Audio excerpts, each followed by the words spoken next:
अस्सलाम वालेकुम दोस्तों। आज की कहानी एक ऐसी शहजादी की है जिसकी किस्मत एक जादुई दरख्त से जुड़ी थी। क्या मरियम अपने मुरझाए हुए खानदान और सल्तनत को दोबारा जिंदा कर पाएगी? जानने के लिए वीडियो को आखिर तक जरूर देखें। और अगर आपने अभी तक हमारे channel Maryam fairy tales cartoon को सब्सक्राइब नहीं किया तो अभी सब्सक्राइब कर लें, ताकि आप हमारी आने वाली हर नई कहानी देख सकें।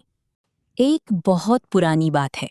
एक हसीनो जमील शहजादी मरियम अपने अजीम शान महल में रहती थी, लेकिन उसकी सल्तनत पर एक गमगीन साया मंडला रहा था।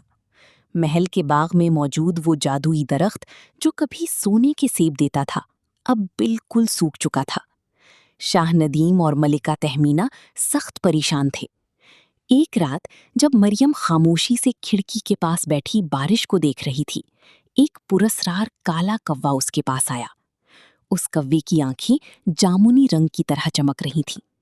उसने मरियम के कान में सरगोशी की, शहजादी, जादुई दरख्त की जान तभी वापस आएगी जब तुम्हारा दिल सच्चाई और हिम्मत से भर जाएगा। मरियम डर गई, लेकिन उसने फैसला कर लिया कि वो अपनी सल्तनत को बचाने के लिए कुछ भी करेगी। मरियम महल की कदीम और बहुत बड़ी लाइब्रेरी में चली गई। वहां धूल से भरी किताबों में उसने एक छुपा हुआ राज ढूंढ निकाला। उसे मालूम हुआ कि ये दरख्त सिर्फ शहजादी के खालिस आंसुओं और उसकी कुर्बानी से ही दोबारा जिंदा हो सकता है। अगले दिन मरियम दरबार में हाजिर हुई। पूरे दरबार में हजारों लोग खामोश खड़े थे और शाह नदीम का चेहरा दुख से भरा हुआ था। मरियम की आंखों से आंसू निकलकर फर्श पर गिरे और अचानक उसके दिल से एक इंतहाई ताकतवर सुनहरी रोशनी निकलने लगी। वो रोशनी इतनी तेज थी कि पूरा दरबार जगमगा उठा।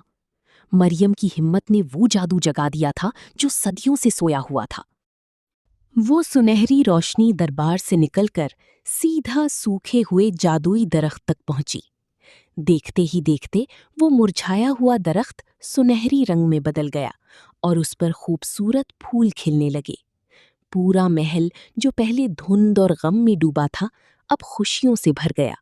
शाह नदीम और मलिका तहमीना ने भागते हुए मरियम को गले से लगा लिया। सबकी आंखों में खुशी के आंसू थे। शहजादी मरियम की हिम्मत ने न सिर्फ दरख्त को बल्कि पूरे खानदान की प्यार को भी दोबारा जिंदा कर दिया था। अब पूरी सल्तनत में सुकून और बरकत थी। तो दोस्तों, आपको शहजादी मरियम की ये बहादुरी कैसी लगी? हमें कमेंट सेक्शन में ज़रूर बताएं कि आपको कहानी का कौन सा हिस्सा सबसे ज़्यादा पसंद आया। वीडियो को लाइक करें और अपने दोस्तों के साथ शेयर करना मत भूलें।